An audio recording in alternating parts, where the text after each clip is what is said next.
सम्पदा विशेष।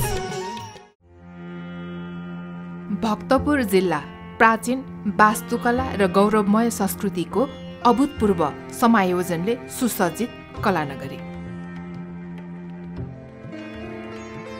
ऐतिहासिक तथा सांस्कृतिक वैभवले संसार प्रसिद्ध भक्तपुर विश्वकै एक उत्कृष्ट गन्तव्य स्थलको रूपमा परिचित छ। मल्लकालीन कला संस्कृति र नेवारी जीवनशैलीले भक्तपुर सजीव संग्रहालयको रूपमा स्थापित छ।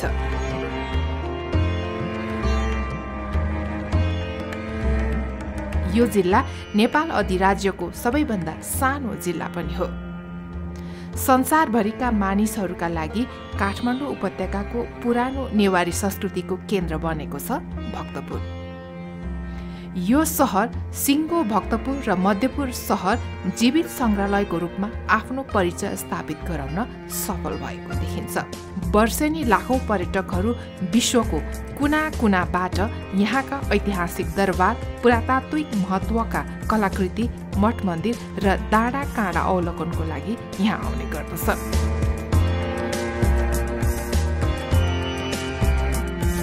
भक्तपुरमा थुप्रै ऐतिहासिक पोखरीहरू पनि रहेका छन्। तीमध्ये सबैभन्दा प्रख्यात सिद्ध पोखरी भक्तपुर नगरपालिका 1 मा रहेको सबैभन्दा ठूलो पोखरीको रूपमा स्थापित छ। यो पोखरीको नाम स्थानीय बीच तपुखु ठूलो पोखरी भनेर चिनिने गरिएको छ।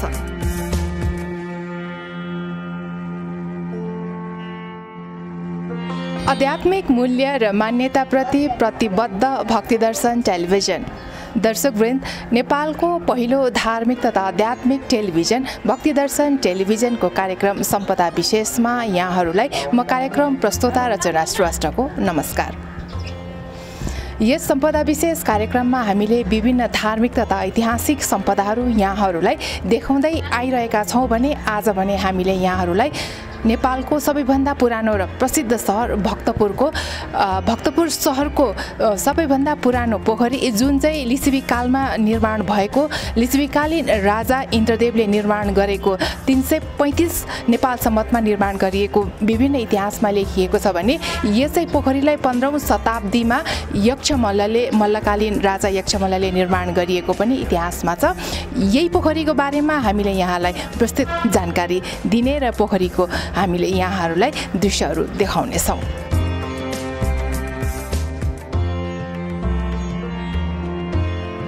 लिच्छवी राजा इन्द्रदेवले नेपाल सम्वत 235 देखि विक्रम सम्वत 1176 सालमा पोखरीको निर्माण गर्नुभएको इतिहास छ। भक्तपुर नगरको पश्चिम दिशामा बनाइएको यो पोखरीको कारण नगरको निकै शोभा बढाएको र मुख्य पोखरीको रूपमा प्रख्यात छ। पोखरीको सभ्यताबारे यसो भन्नुहुन्छ संस्कृतिविद तेजेश्वर बाबु गुवाङ। पोखरीको मात्रा नै के छ भनेदेखि त्यो त सिद्ध नामै सिद्ध पोखरी छ, आफसे आप सिद्ध भएको भन्ने खालको चाहिँ धारणा त्यसले चाहिँ प्रक्षेपण गर्छ, त्यसले सञ्चार गर्छ। त्यो त यस्तो खालको चाहिँ अब त्यसको चाहिँ पौराणिक यस्तो किसिमको अघि तान्त्रिक यस्तो खालको चाहिँ कुराहरू पनि छन् यसमा गाँसिएको।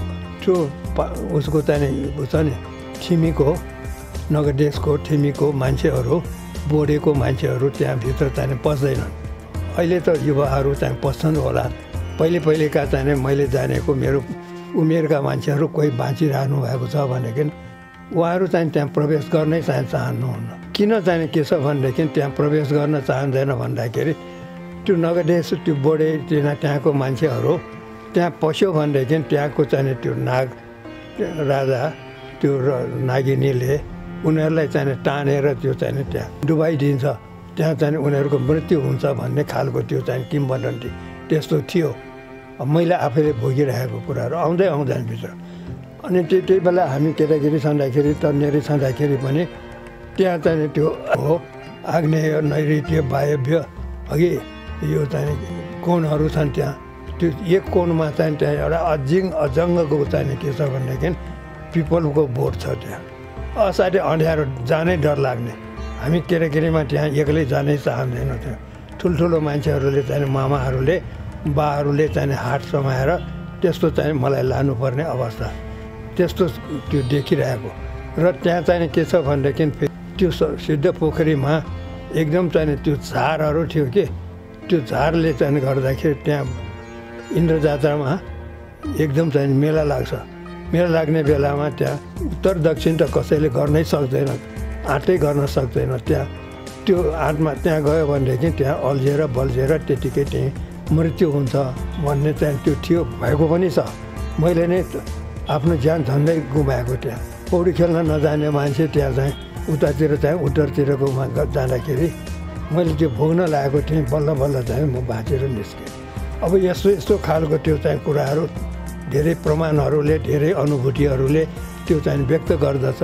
अब अर्को किंवदन्ती के छ भनेदेखि धेरै धेरै चाहिँ त्यो अन्यकालको चाहिँ बेलामा त्यहाँ चाहिँ के छ भनेदेखि त्यो त सहर जमिनभन्दा चाहिँ माथिल्लो छ नि, त्यो माथि छ नि, यत्रो सिँढी चढेर जानुपर्छ अनि पोखरी हुन्छ होइन। अब त्यस्तो अवस्थामा त्यो चाहिँ के छ भनेदेखि पानी जम्मा गर्न पायो भनेदेखि त्यो पानीले चाहिँ के हुन्छ, त्यो सिपेज त हुन्छ त्यहाँ, तर सिपेज नगर्ने तालको चाहिँ त्यसमा माटोहरू, त्यो काली माटीहरू राखेर बम्पिङ गरेर त्यो रानी पोखरीमा पनि यो टेक्नोलोजी यहाँबाट भक्तपुरबाट नगरपालिकाबाट यो चाहिँ सिकेर यहाँका मान्छेहरू चाहिँ त्यहाँ लगेर केटाकेटीहरू सबै त्यो तन्नेरीहरू गएर त्यहाँ त्यो गऱ्यो नि। पहिले त्यो सिमेन्ट गरेको सबै फालेर अहिले त्यो चाहिँ गरेपछि पानी त चुहेन त्यहाँ। द्याट टेक्नोलोजी स्टिल एक्जिस्ट र त्यो चाहिँ अहिले पनि लिभिङ छ। त्यो लिभिङ डकुमेन्ट भने यी नै हो। अर्को पोखरीको सभ्यताबारे र त्यहाँ अझै पनि तान्त्रिक विधिद्वारा नागको पूजा हुने गरेको बताउनुहुन्छ संस्कृतिविद निर्मला पोखरेल। वास्तवमा सिद्ध पोखरी चाहिँ दह हो, एउटा दहको रूपमा थियो। अहिले पनि बुझ्ने बुझकरहरूले त्यसलाई इन्द्रदह नै भन्छन्। र त्यहाँ इन्द्र जात्राको भोलिपल्ट इन्द्रायणीको नाममा त्यहाँनिर पूजाआजा हुन्छ, ध्वजा पताका लगाइन्छ, मेला लाग्छ, त्यहाँ गएर डुबुल्की मार्छन् र त्यसलाई चाहिँ एउटा तीर्थको रूपमा प्रयोग गरेर पछि बिस्तारै बिस्तारै त्यो दहलाई चाहिँ तीर्थमा परिवर्तन गर्दै गर्दै जाँदाखेरि अहिले सिद्ध पोखरी नामले चाहिँ प्रसिद्ध भयो।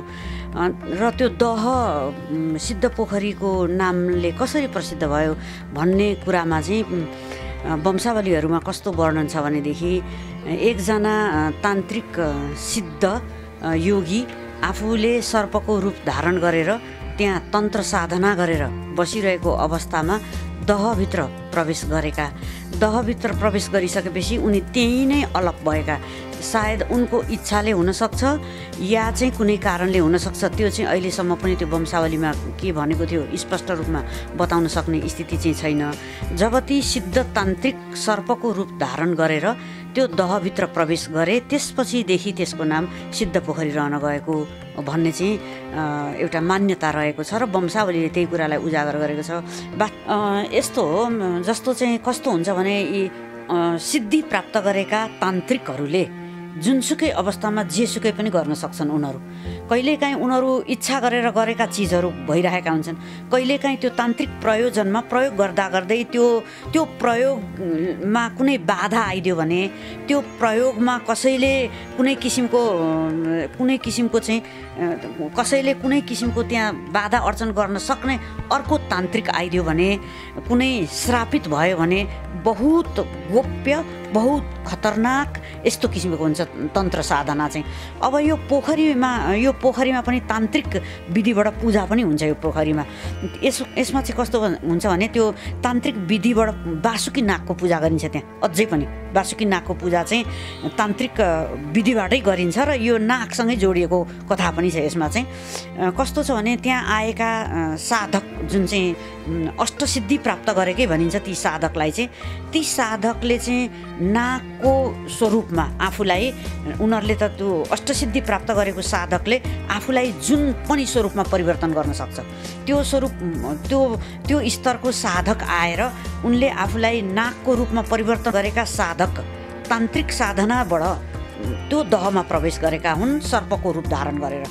गरिसकेपछि उनी तीभित्र बिलाएका हुन्, निस्किन सकेनन्। निस्किन नसक्नुको कारण उनको चाहना हो या बाहिर अर्को तान्त्रिकले उनलाई ती दबाएर उनको शक्ति लिएको हो, त्यो कुरा वंशावलीमा छुट्याइदिएको छैन। तर पनि अहिलेसम्म पनि त्यहाँ बासुकी नागको तान्त्रिक विधानबाट पूजा हुने परम्परा रहनु। अनि त्यसपछि आएर ती साधक सर्पको रूपमा त्यहाँ प्रवेश हुनु र चाहिँ त्यो एउटा इन्द्रदहको रूपमा दह नै हुनु, यी कुराहरूले चाहिँ के मानिन्छ भनेदेखि त्यो पोखरीको नाम सिद्ध अलप भएको कारणले सिद्ध पोखरी रहेको हो भन्नेसम्म प्रमाण चाहिँ वंशावलीमै भेटिन्छ।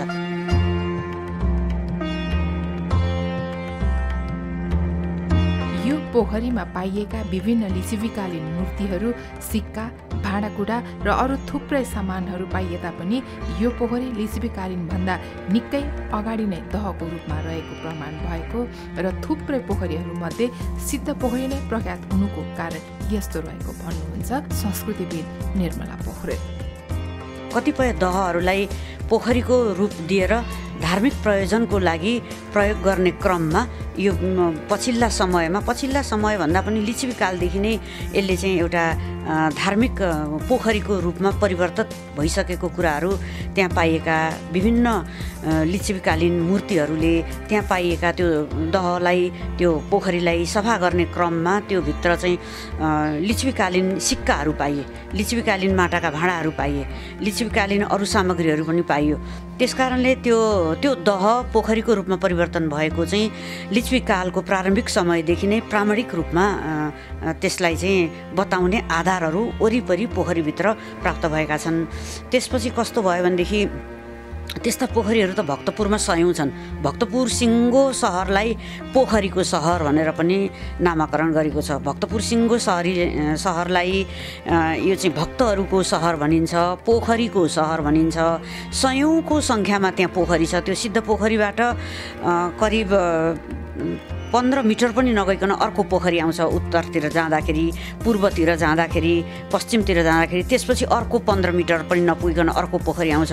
त्यसमध्येमा सिद्ध पोखरी नै चाहिँ किन प्रसिद्ध भयो भन्दाखेरि चाहिँ सिद्ध पोखरीलाई नै चाहिँ सबैको नजरमा प्रारम्भिक समयदेखि नै संरक्षण मिल्दै आयो। सबै पोखरीहरूको संरक्षण नगरे पनि बारम्बार त्यसलाई चाहिँ रेनोभेसन गरेको इतिहासहरू हामीले पाउँछौँ। यक्षमल्लको समयमा पनि त्यहाँ एकचोटि रेनोभेसन भएको थियो।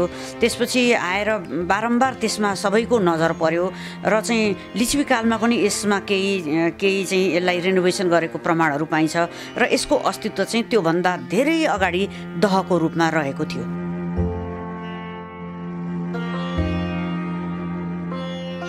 भक्तपुरको सल्लागारी क्षेत्र हुँदै उकालो सडक लागेपछि दरबार प्रवेश गर्ने द्वारभन्दा वर टुटीखेलको दायाँ बायाँ सिद्ध पोखरी र भाजु पोखरी नामक दुई विशाल ऐतिहासिक पोखरी रहेको छ। यस्तो ऐतिहासिक महत्त्वको पोखरी 2053 साल अगाडि पुरै झाडीको रूपमा रहेको, हेलचेक्राइको अवस्थामा पुगेको र यसको कारण र यसलाई पुनः जीवन्त राख्न र यस पोखरीको महत्त्व साथै सौन्दर्यीकरण यसरी गरिएको बताउनुहुन्छ भक्तपुरका मेयर सुनिल प्रजापति। सिद्ध पोखरी 2053 सालभन्दा अगाडि एउटा झाडीकै रूपमा थियो। त्यो त्यसबेला भक्तपुर नगरपालिकाका जनप्रतिनिधिहरूले त्यसलाई संरक्षण गर्नु पर्यो भन्ने कुरा गर्नुभयो। हामी पनि त्यसबेला जनप्रतिनिधिकै रूपमा थियौँ। अनि त्यसरी पोखरी बन्छ भन्ने कुरा कमैले मात्रै सोचेका थिए।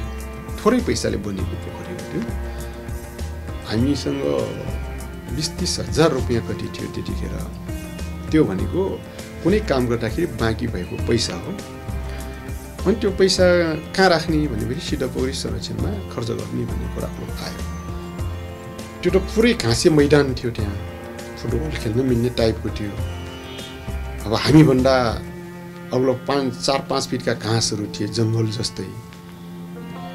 अनि हामीले त्यसो भए सुरु गरौँ न भनेर हामी आफै पनि लाग्यौँ, जनप्रतिनिधिहरू, स्थानीय जनता लागे।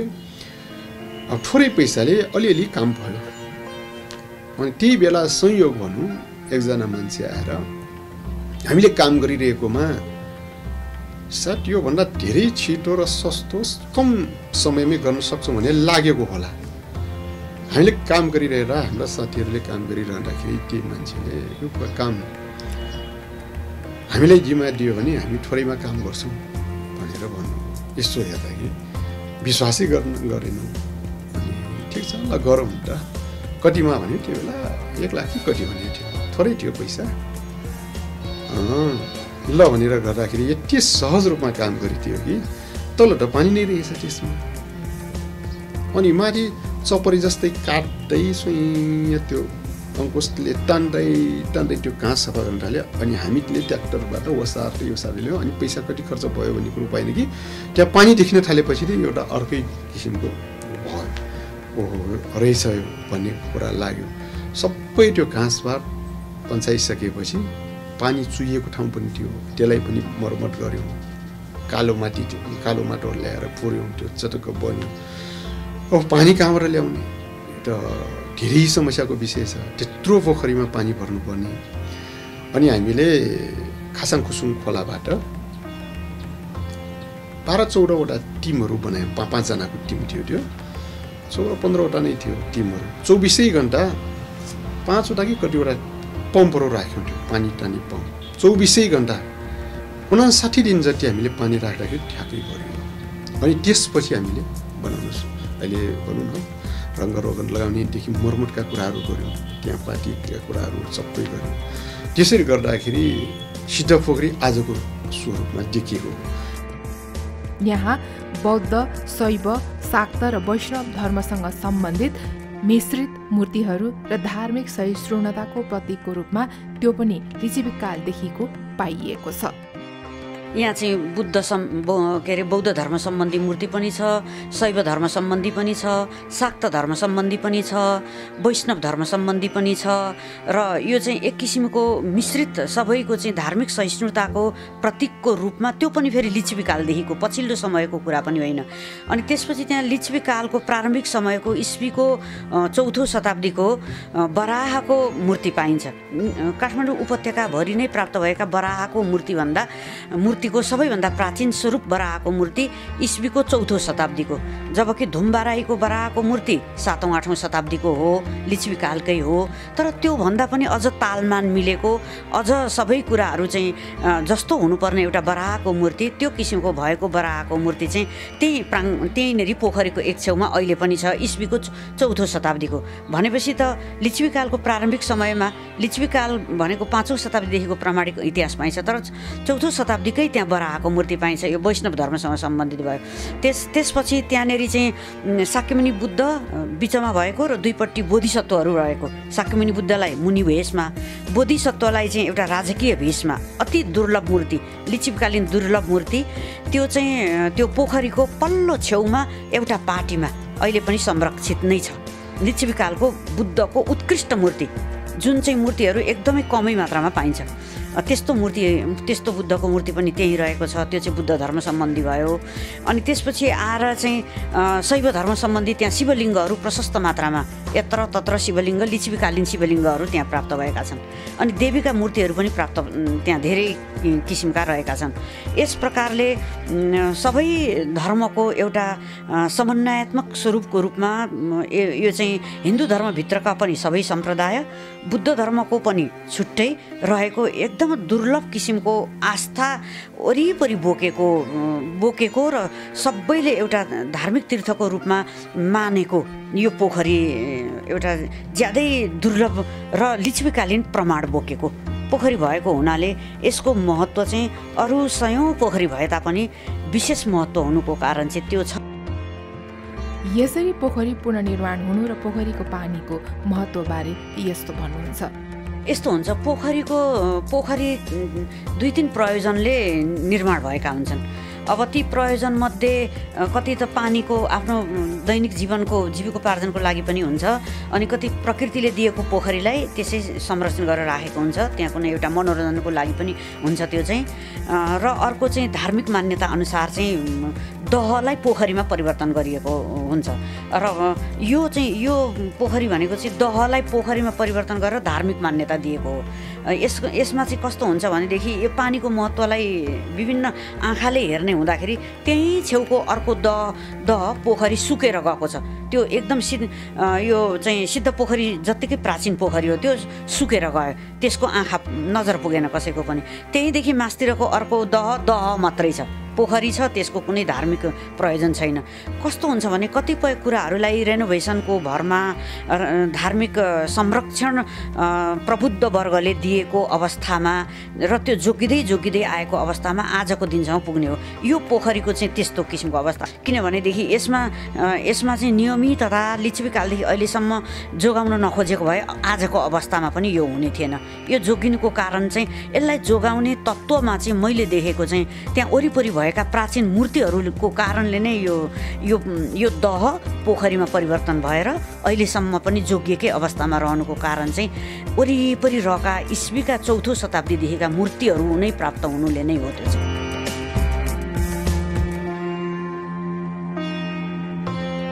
सिद्धपोखरी निर्माण कसरी भयो भन्ने एक रोचक लोकोक्ति पनि रहेको छ। लोकोक्ति अनुसार नेपाल सम्वत 364 मा अरिमल्ल देवको राज्यकालमा पानी नपरी ठूलो अनिकाल परेछ। तान्त्रिकको सल्लाह अनुरूप राजाले चारैतिर पाटी, हात्ती छिर्न सक्ने ढोका, पर्खाल र नाग सहितको विशाल पोखरी निर्माण गराएका थिए। त्यसपछि ठूलो वर्षा भई सहकाल प्रारम्भ भयो। 2700 वर्गफिट अर्थात् 37 रोपनी क्षेत्रफलमा फैलिएको सिद्धपोखरी क्षेत्र नेपाल सम्वत 1116 मङ्सिर 30 गते भक्तपुर नगरपालिकाको पहलमा तत्कालीन मेयर न्यायच्याईको नेतृत्वमा पुनर्निर्माण गरिएको थियो। सिद्धपोखरी बारे प्रचलित अर्को लोकोक्ति बारे यसो भन्नुहुन्छ संस्कृतिविद तेजेश्वर बाबुको अङ्क। तान्त्रिक विधिमा मन्त्र फुकेर त्यो तन्त्र मन्त्र गर्ने चाहिँ त्यो आचार्यले आफ्नो श्रीमतीले तपाईँ कसरी गर्नुहुन्छ यो भनेर जिकिर गर्यो। जिकिर भएपछि तपाईँको चाहिँ यो बाघ आकारमा परिणत हुने अनि यो चाहिँ तपाईँ अजिङ्गरको चाहिँ उसमा परिणत हुने यस्तो किसिमको त्यो चाहिँ अवस्था तपाईँसँग चाहिँ मन्त्र तन्त्र छ भन्थ्यो। म एकचोटि हेर्न चाहन्छु भने उसले चाहिँ असाध्य जिकिर गर्यो त्यो गुबाजोको चाहिँ श्रीमतीले। अनि त्यो गुबाजोको श्रीमतीले त्यो गर्दाखेरि उसले अनि त्यहाँबाट चाहिँ के भने तिमी डराउनु पर्दैन, म चाहिँ यसरी परिणत हुन्छु। परिणत भएपछि तिमीलाई पुगेपछि नतर्सिकन नडराइकन यो अक्षता 60वटा चाहिँ अक्षता म तिमीलाई दिन्छु। त्यो अक्षता फु गरेर मेरोमा छाडिदिनु अनि म मान्छे नै हुन्छु, फेरि तिमीलाई चाहिँ दर्शाउँछु भनेर चाहिँ उसले भनेको थियो। त्यो भनेको उसले चाहिँ त्यो टर्सेर भागेपछि त्यो चाहिँ कहाँ जाउँ भनेर त्यहाँ सिद्धपोखरीभित्र पस्यो। अनि त्यहाँबाट चाहिँ सिद्धपोखरीभित्र पसेपछि अब त्यसले चाहिँ पुनर्जन्म पाउने त्यो मन्त्र पनि कहाँ गयो त्यो स्वास्नी मान्छेले तर्सेर चामल पनि कहाँ फाल्यो ऊ आजीवन त्यहाँ चाहिँ भयो भन्ने चाहिँ यस्तो एउटा कथा छ। यो सिद्धपोखरी भक्तपुर सहरको समतल भूमिभन्दा अलिक उचाइमा रहेको छ। अलिक उच्च स्थानमा निर्मित भए पनि यहाँबाट पानी चुहिएर नजानुको कारण यस्तो रहेको रहेछ। यो निर्माणको यसबाट कस्तो बुझिन्छ भने प्राचीन समयमा यो निर्माणको जुन एउटा चाहिँ प्रविधि हो नि यो प्रविधि पनि उच्च कोटिको छ। उच्च कोटिको प्रविधिले गर्दा त्यो पानी तल ड्रेन भएर जानुको सट्टामा त्यो त्यति अग्लो स्थानमा जोगिएरै रहँदै आज त संरक्षण गरेर त्यसलाई वरिपरिबाट कुनै चुहुन नसक्ने स्थितिमा पुर्याएको छ। यो पछिल्लो संरक्षण हो। तर त्योभन्दा अगाडि पनि त्यो पोखरी त थियो नै। तर कस्तो अवस्था योभन्दा तल पानी आजभन्दा 16-17 वर्ष अगाडि चाहिँ अहिलेको जस्तो पानी माथिल्लो तहमा थिएन। अलिक तल फेदमा पानी थियो, अलिअलि रहेको मात्रै। अनि त्यो वरिपरिको पर्खालहरू भत्किसकेको थियो। पानीको अस्तित्व चाहिँ थियो नै। त्यहाँ पानीको अस्तित्व त्यो संरक्षण बिना पनि पानीको अस्तित्व थियो। अहिलेको जस्तो संरक्षित नभए तापनि भन्दाखेरि त्यहाँको टेक्नोलोजी केही न केही, त्यहाँको शक्ति केही न केही त्यहाँ दहको रूपमा रहिरहनुमा पनि एउटा रहस्यमय पनि छ र चाहिँ त्यो एउटा अलिकति त्यसलाई चाहिँ अहिले प्रविधिले पनि त्यसलाई संरक्षण गरेको छ। पोखरीको उत्तरतर्फ छिद्र भएको कमलाकृति र सँगै रहेको खगाकृतिमा गुहेश्वरीको भावना गरी पूजा गरिन्छ। गुहेश्वरी सत्तलमा यो सत्तल निकै पुरानो भएर होला जीर्ण देखिन्छ। वरिपरि देवताहरू छरिएर रहेका छन्। सत्तल वरिपरि थुप्रै देवी देवताहरूको खोपा देखिन्छन्। ती खोपाभित्र पहिला देवी देवता थिए होलान् भन्ने अनुमान लगाउन सकिन्छ भने धेरैजसो देवताहरूको स्थान मात्र देख्न सकिन्छ। तर देवताहरू आफ्नो स्थान छोडेर अन्त कतै गएको अनुमान पनि जो कोहीले सजिलै लगाउन सक्दछन्। यस स्थानमा एक थरीको वज्राचार्यले कुलदेवी मानी पूजा गर्दछन्।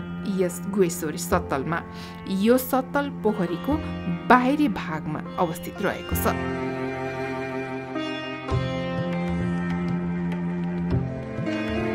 बनारस तीर्थ गरी फर्कदा भक्तपुरवासीहरूले यहाँ पूजा गर्ने चलन छ। पोखरी वरिपरि पनि थुप्रै देवी देवताहरूको स्थान र थोरै मात्र अहिले त्यहाँ रहेका देवताहरूलाई देख्न सकिन्छ। यस सिद्धपोखरीको पूर्वमा बुद्ध चैत्य, लक्ष्मीनारायण, विष्णुगोपालका प्रतिमा, जगतज्योति मल्लले नेपाल सम्वत 798 र ढोकाको पूर्व छेउ जनरल भीमसेन थापाद्वारा नेपाल सम्वत 1000 मा जीर्णोद्धार गराइएको शिलापत्रहरू देखिन्छन्।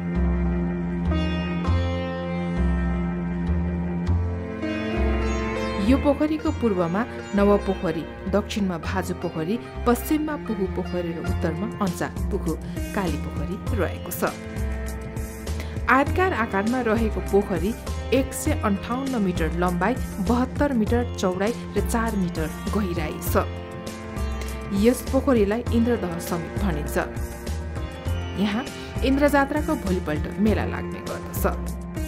त्यसको भूमिका के हो भनेदेखि अब त्यो आकाशमा चाहिँ आएको सबै ठुलो कणहरू त उसले खिच्छ है, एउटा कुरा त्यो भयो। अर्को कुरा यहाँ चाहिँ के छ भनेदेखि पानी त सिपेज त हुन्छ जस्तो सुकै गरे पनि माथिल्लो तहबाट चाहिँ तल्लो तहको चाहिँ ठाउँमा जहाँ पोखरीहरू छन्, जहाँ चाहिँ यो ढुङ्गे धाराहरू छन्, त्यहाँ चाहिँ त्यो सिपेज भएको पानी चाहिँ त्यहाँ चाहिँ ड्रेनेज सिस्टम चाहिँ मिलाएर उनीहरूले चाहिँ त्यो धारा राखेको छ नि।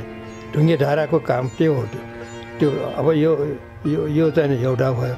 अर्को पक्ष चाहिँ के हो भनेदेखि यो भक्तपुर, काठमाडौँ, ललितपुर जहाँ पनि नेपाल खाल्डोमै जहाँ चाहिँ पोखरीहरूको चाहिँ ठाउँ छ, पोखरीहरूको सभ्यता छ। यहाँ यो सभ्यता कसरी आयो भनेदेखि यो त हाम्रो काठमाडौँ उपत्यका भनेकै लेक सिटी हो नि, लेक उपत्यका हो नि।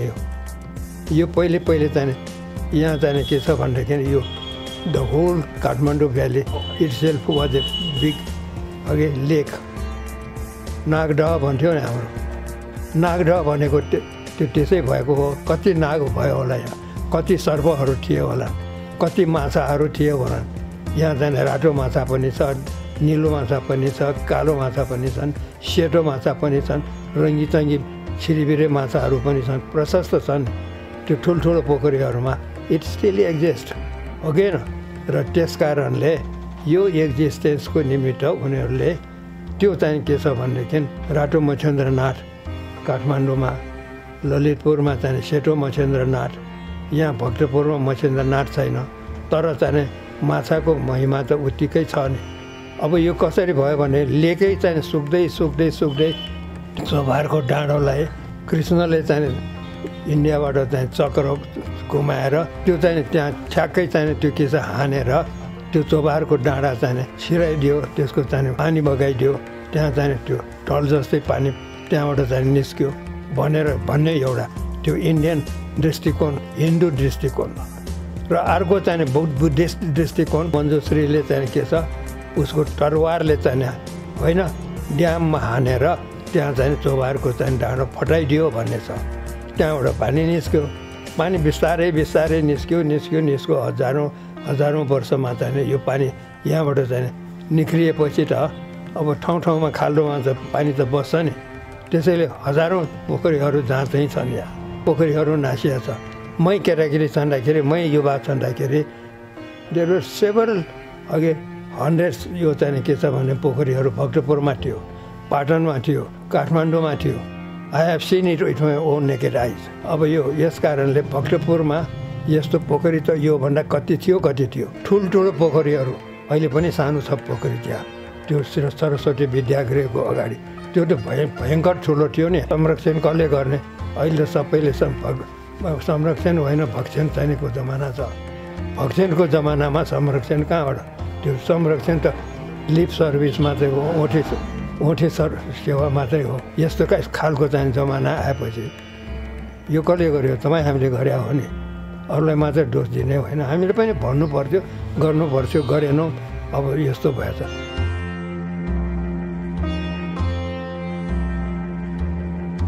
बौद्ध तथा हिन्दू दुवैको धर्मस्थलको रूपमा समन्वयात्मक रूपमा मान्नुको कारण र दुवै धर्म सम्प्रदायलाई समेटेर विभिन्न मठ, मन्दिर, देवालय र देवघर एकै ठाउँमा पाइनुको कारण यसरी खुलाउनुहुन्छ। यो कुरा बुझ्नको लागि चाहिँ हामीले अर्को एउटा कुरा के बुझ्नुपर्छ भने 8औं शताब्दीमा जब शङ्कराचार्य नेपालमा प्रवेश गरे, यो अझैसम्म पनि त्यति साह्रो भनिँदैन, तर त्योभन्दा अगाडि नेपालमा हिन्दू धर्मावलम्बी र बुद्ध धर्मावलम्बी बराबरी जस्ता थिए। त्यो अध्ययनले देखाउँछ त्यो कुरा चाहिँ। जब शङ्कराचार्य नेपालमा प्रवेश गरिसकेपछि उनले चाहिँ हिन्दू धर्मको बढी प्रचार गरे र उनी सफल पनि भए। त्यसपछि उनले चाहिँ विभिन्न ठाउँहरूमा उनी शैव धर्मावलम्बी थिए। सुरुमा शैव धर्म सँगसँगै उनले चाहिँ शाक्त धर्मलाई प्रवेश गराएर शिव र शक्तिलाई समान रूपमा गर्दै हिन्दू धर्मको बढी उनले चाहिँ उजागर गरेका हुन्। त्यही सिलसिलामा फेरि समयको कालखण्डमा बुद्ध धर्म अलिकति चाहिँ हिन्दू धर्मभन्दा कम बुद्ध धर्मावलम्बी देखिएको मात्रै हो। तर प्रारम्भमा यहाँ हिन्दू धर्मावलम्बी र बुद्ध धर्मावलम्बी बराबरी थिए। त्यही सिलसिलामा त्यही व्यक्तिले हिन्दू धर्ममा पनि उत्तिकै आस्था र बुद्ध धर्ममा पनि उत्तिकै आस्था राख्ने व्यक्तिहरू पनि नभएका होइनन् यहाँ, र कट्टर हिन्दू धर्मावलम्बी र कट्टर बुद्ध धर्मावलम्बी पनि नभएका होइनन् यहाँ। यो छ्यासमिसे बसाइको अवस्थाले गर्दाखेरि त्यो तीर्थस्थल, त्यो पोखरी पवित्र साझा भयो सबैको। त्यो कुनै हिन्दू धर्मावलम्बी र बौद्ध धर्मावलम्बीको मात्रै भएन, त्यो एउटा दह भयो। त्यो दह पवित्र मानियो, त्यसलाई पोखरीमा परिवर्तन गरियो। अनि पोखरीमा परिवर्तन गरिएपछि वरिपरिका बासिन्दा त बराबरी थिए नि त, हिन्दू धर्मावलम्बी पनि थिए, बौद्ध धर्मावलम्बी पनि थिए। दुवै थरीले पोखरीलाई चाहिँ एउटा माध्यम मानेर आफ्नो श्रद्धा प्रकट गरेका हुन्। यसको मतलब के हो भनेदेखि हिन्दू धर्मावलम्बी गएको ठाउँमा बुद्ध धर्मावलम्बी जानै नहुने, बुद्ध धर्मावलम्बी गएको ठाउँमा हिन्दू धर्मावलम्बी जानै नहुने भन्ने मान्यता नेपालको परिप्रेक्ष्यमा लिच्छवीकालमा त्योभन्दा अगाडि छँदै थिएन। त्यो पोखरीले त कस्तो गरेको छ भनेदेखि हिन्दू धर्मावलम्बीको पनि सबै सम्प्रदाय त्यहाँ समेटिएको छ, साथमा बुद्ध धर्मको पनि त्यहाँ सम्प्रदाय समेटिएको छ। यसकारणले त्यो प्राचीन पोखरीले के कुरा जस्टिफाई गर्दैछ भने प्राचीन समयमा यहाँ हिन्दू धर्म र बुद्ध धर्ममा कुनै फरक राख्दैनथे, बराबर एउटा धार्मिक सहिष्णुताको देश नेपाल हो भन्ने कुरालाई चाहिँ प्रमाणित गर्ने त्यो पोखरी पनि एउटा साक्षी हो।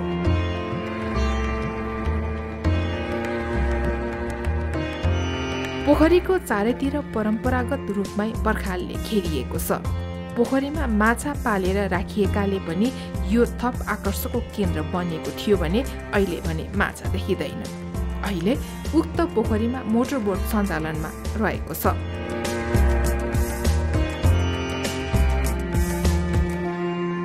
सिद्ध पोखरीमा नुहाउन, लुगा धुन, पशु चौपाया पसाउन र माछा मार्न निषेध छ, र पनि पोखरीको पानी निकै नै धमिलो देखिन्छ। यस पोखरी घुम्न सामान्य दिनमा मात्रै पनि दैनिक हजारौं प्रकृति प्रेमी यस पोखरीमा पुग्ने गरेको थिए भने अहिले पोखरीमा त्यति मानिसहरू देखिँदैन।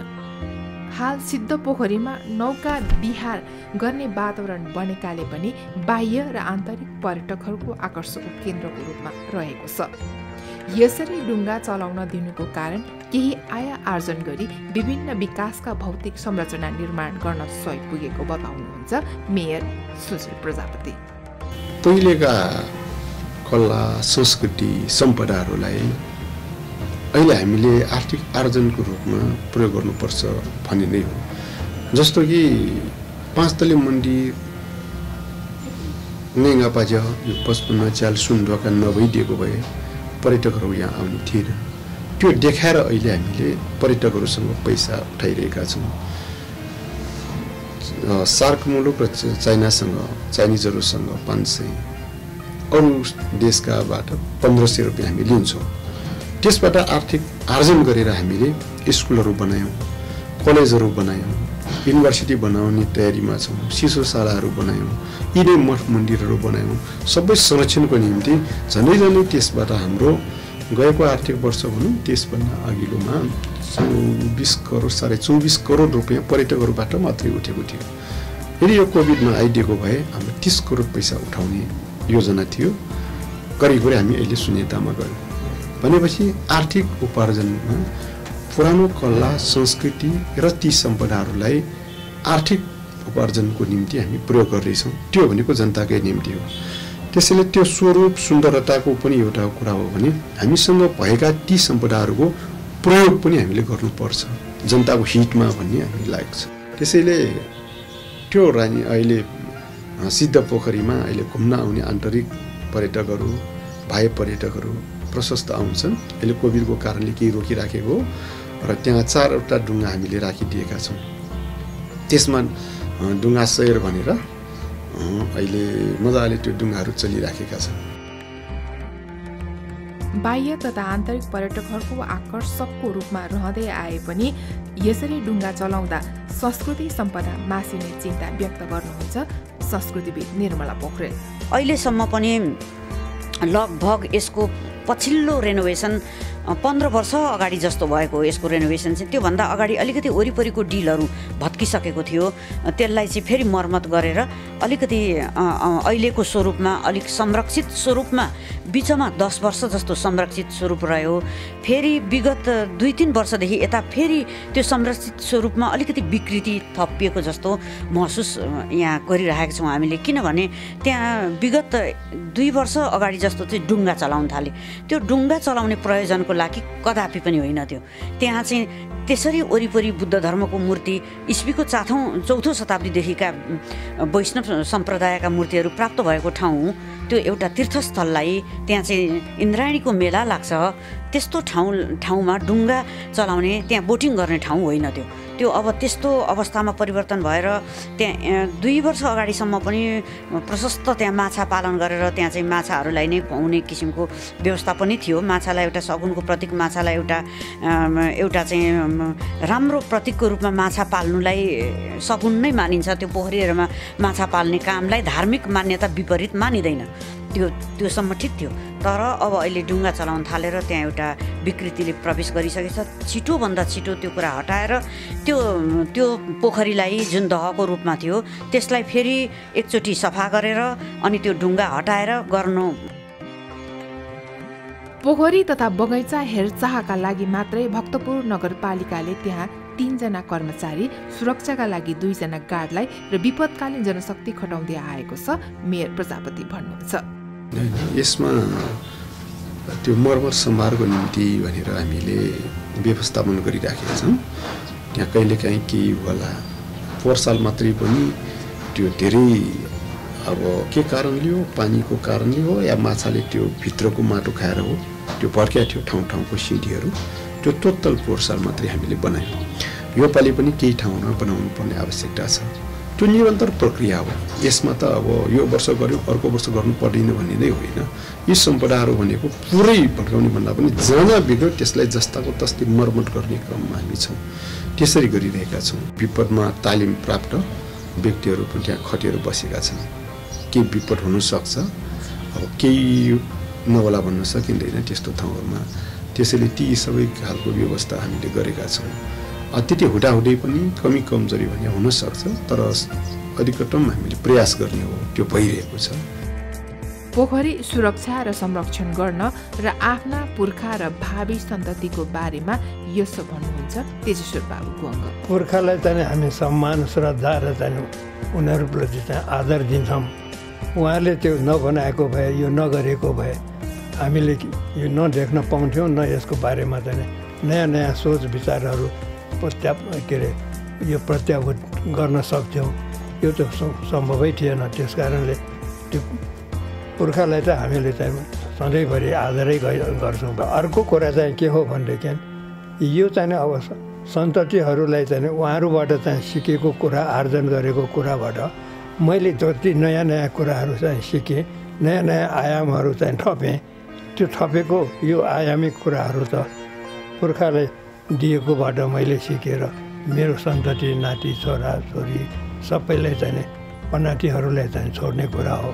र यो छोड्ने कुरामा चाहिँ सघाउनको निमित्त आज दर्शन टेलिभिजनले यस्तो खालको चाहिँ कुरा गरेर मसँग चाहिँ जो गर्नुभयो त्यो चाहिँ मेरो निमित्त चाहिँ महान हो। मेरो निमित्त महान भनेको के हो भनेदेखि म तपाईँले चाहिँ यहाँ आउनु भएर यो नसोच्नु भएको भए म कहाँबाट चाहिँ यो प्रक्षेपण गर्ने, कहाँबाट चाहिँ अभिव्यक्ति दिने, कसलाई चाहिँ भन्न जाने मैले ठाउँै थिएन। त्यस कारणले यो चाहिँ छोड्ने कुरा तपाईँलाई पनि यो भक्ति दर्शन च्यानललाई पनि धेरै धेरै चाहिँ महत्त्वपूर्ण चाहिँ म अभिवादन सम्मान अर्पण गर्न चाहन्छु। सरकारले गरेको नीति चाहिँ पर्याप्त अहिले चाहिँ जे छ त्यो पर्याप्त चाहिँ नहुन सक्छ, नभएको छ भन्ने खालको कुरा चाहिँ अहिले हाम्रो सुशील गेवालीजीले त्यहाँ चाहिँ त्यो गरिराख्नु भएको छ नि यो पुनर्स्थापनको कुराहरू। यो सबै कुरामा उहाँले चाहिँ यहाँ आएर भक्तपुरबाट चाहिँ धेरै कुरा सिकेर जानुभएको छ उहाँले, त्यो उहाँको अभिव्यक्तिहरूमा चाहिँ आउँछ। र त्यस कारणले हामीले पनि त्यस्तै किसिमको यो सरकारले गरेको कुरामा अब यो भएन त्यो भएन भनेर गाली गर्ने पक्ष एउटा चाहिँ त्यो छ। अहिलेको पत्रकारितामा त्यो चाहिँ प्रचुर मात्रामा छ।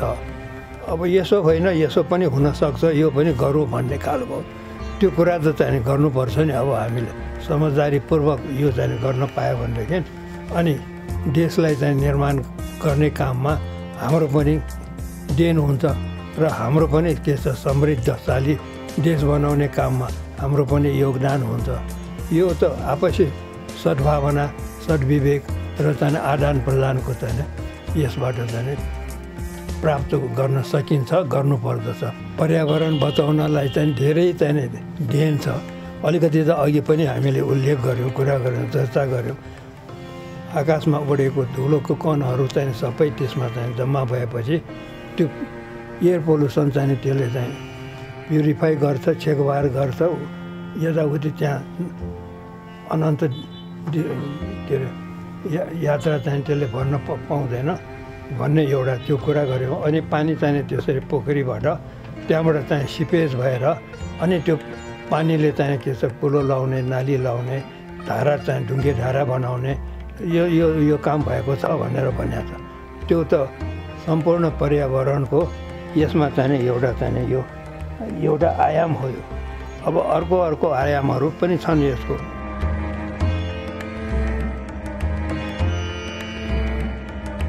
यी र यस्ता थुप्रै पोखरीहरू नासिएर सुकेर गएका छन्। यस्ता पोखरीको पर्यावरणीय महत्त्व, धार्मिक महत्त्व, विभिन्न अनुसन्धान गर्न र पर्यटकीय दृष्टिको बारे पनि महत्त्व रहेको छ, यस्तो भन्नुहुन्छ संस्कृतिविद निर्मला पोखरेल। यो चाहिँ अत्यन्त केन्द्रमा छ नि त, मुखैमा छ, जाँदा जाँदै केन्द्रमा छ। यो आकर्षणको केन्द्र पहिला देखाउनु पर्दा यो नै एउटा क्षेत्र पनि हो, ढोकैनेरि छ यो। अनि यसले चाहिँ अब सम्पूर्ण पोखरीको संरक्षण हुँदाखेरि पर्यावरण त संरक्षित हुने नै भयो। त्यसमध्येमा यो पोखरीमा अब पर्यटकीय दृष्टिकोणले पनि अहिले जुन स्थितिमा छ त्यो स्थितिलाई पनि जोगाइराख्न सकेको खण्डमा यसको त्यो पर्यावरणीय र पर्यटकीय दृष्टिकोणले फेरि छुट्टै महत्त्व छ यसमा। यसको महत्त्व किन छ भनेदेखि हेर्दा पनि पोखरीको सौन्दर्य अर्कै किसिमको देखिन्छ। अब त्यसमा चाहिँ यो सबै मर्म बुझेर कुनै पनि त्यहाँ चाहिँ पर्यटक भनेको एक किसिमको मात्रै हुँदैन नि, धार्मिक पर्यटक हुन्छ, विदेशी पर्यटक हुन्छ, स्वदेशी पर्यटक हुन्छ, अनि त्यसपछि आएर चाहिँ एउटा अनुसन्धानकर्ता पनि पर्यटकको रूपमा पनि आएको हुन्छ। ती सबैको केन्द्रबिन्दु जस्तो छ अहिलेसम्म पनि त्यहाँ सकिन्छ। त्यहाँ अनुसन्धानकर्ता गएर अनुसन्धान गर्ने ठाउँ पनि छ। त्यहाँ चाहिँ एउटा धार्मिक दृष्टिकोणले जाँदाखेरि सबै धर्मको त्यहाँ चाहिँ एउटा प्रतीक पनि छ। त्यहाँ साँच्चीकै त्यहाँ मेला पनि लाग्छ, अझैसम्म पनि त्यो छ नि त। अनि केही थाहा नपाएको एउटा विदेशी जाँदाखेरि पनि त्यहाँ मान्छेको चहलपहल, धार्मिक क्रियाकलाप, त्यहाँ वरिपरि कुल देवताहरू छन्। त्यहाँका नेवारहरूको त्यो पर्खाल बाहिर, भित्र चाहिँ होइन। बाहिरपट्टि चाहिँ फेरि जहाँनेरि त्यो पार्टीमा त्यो चाहिँ बोधिसत्वसहित शाक्यमुनिको मूर्ति छ, त्यो पार्टीको एकापट्टि साइडमा फेरि कुलदेवताहरू छन् नेवारहरूको। त्यही क्षेत्रमा त्यो प्राचीन समयदेखि हो नि कुलदेवता स्थापना गरेको त। त्यो कुलदेवताको पूजा गर्न गएको देख्दा पर्यटकलाई, यी सबैको लागि पनि त्यहाँ एउटा बाहिरी पर्यटकको लागि जसले धर्मको चासोले होइन पर्यटकीय दृष्टिकोणले आएको हुन्छ उसको लागि पनि यो स्थल एउटा रमणीय स्थल चल्छ हेर्नको लागि, विभिन्न धार्मिक क्रियाकलाप हेर्नको लागि, विभिन्न तीर्थयात्रीहरूले त्यो हेर्नको लागि, तीर्थयात्राको सन्दर्भमा आएकाहरू त्यहाँ जुन मेला लाग्छ त्यो मेला हेर्नको लागि, यी सबै क्रियाकलापको लागि आउनेको लागि फेरि छुट्टै पर्यटकीय आँखाले, पर्यावरणीय आँखाले यो फेरि मनोरम छ त्यहाँको। किन फेरि त्यसको क्षेत्र पनि अलिकति फराकिलो नै छ, त्यसमा अलिक त्यसलाई चाहिँ बिस्तार रोडबाटै टाँसिएर गएको छ। त्यो चाहिँ रोडैदेखि त्यसलाई चाहिँ मेन्टेनेन्स गर्यो भने, त्यहाँ रुख बिरुवा वरिपरि लगाइदियो भने, त्यहाँदेखि रोडसँगै टाँसेको सेन्टरमा भएको कारणले गर्दाखेरि त्यसलाई अलिकति मात्रै संरक्षण दियो भनेदेखि पर्यटकीय दृष्टिकोणले अत्यन्तै आकर्षित क्षेत्र हुन्छ। पोखरी साह्रै आकर्षित छँदैछ, वरिपरिको सिलसिलामा रुख बिरुवा रोप्न त्यहाँ बितेको छ के, रुख बिरुवा रोप्नु, अनि त्यसपछि आएर त्यो बुद्धको मूर्तिलाई जोगाएर राख्नु, ती सबै प्राचीन मूर्तिलाई जोगाएर राख्नु, यी कुराहरूलाई अझ थोरै सरकारको तर्फबाट अरू नजर पुग्यो भने ठुल्ठुलो काम भएकै छ, त्यहाँ नभएको होइन, महत्त्वपूर्ण कामहरू भएका छन्। यसलाई जोगाइराख्नु र ठुलो चुनौतीको रूपमा छ। अब अहिले 1 वर्षदेखि यता त्यहाँको फोहोर मैला बढेको देख्दा, त्यहाँ डुङ्गा चलाएको देख्दा यसले चाहिँ अलिकति चाहिँ त्यसको चाहिँ पर्यावरणमा, त्यसको पर्यटकीय दृष्टिकोणमा यसले नोक्सान पुर्याइरहेको छ। त्यो नोक्सानलाई छिटोभन्दा छिटो चाहिँ क्षतिपूर्ति गर्न पनि सकिन्छ र ठुलो कुरा पनि छैन। यति नजर पुगेको खण्डमा त्यो पर्यटकीय दृष्टिकोणले र पर्यावरणीय दृष्टिकोण, दुवै दृष्टिकोणले त्यसको चाहिँ समुचित प्रयोग पनि गर्न सकिन्छ र भक्तपुर सहरलाई नै सुन्दर बनाउने एउटा त्यो केन्द्र पनि हुन्छ। त्यो 15औं शताब्दीमा राजा यक्षमल्लले यस पोखरीको निर्माण गराएका थिए। भक्तपुर सहरको पश्चिम अर्थात् दुधपाटीमा अवस्थित सिद्ध पोखरीको प्रथम जीर्णोद्धार विक्रम सम्वत 1821 सालमा भीमसेन थापाबाट भएको 1936 को शिलापत्रमा उल्लेख भएको पाइन्छ। त्यस्तै विक्रम सम्वत 1935 सालमा रणोदेव सिंहबाट उक्त तलाउको पर्खाल लगायत घाँसहरू सफा गरिएको उक्त शिलालेखमा उल्लेख गरिएको छ।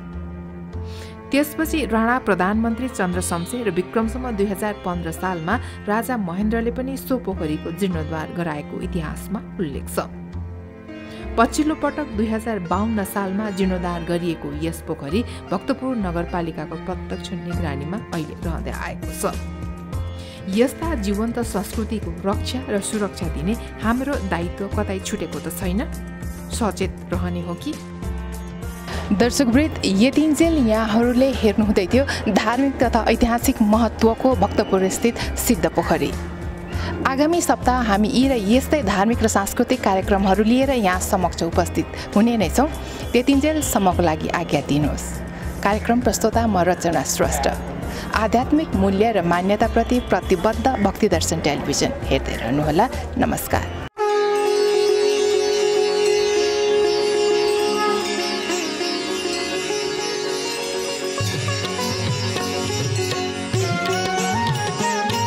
सम्पदा विशेष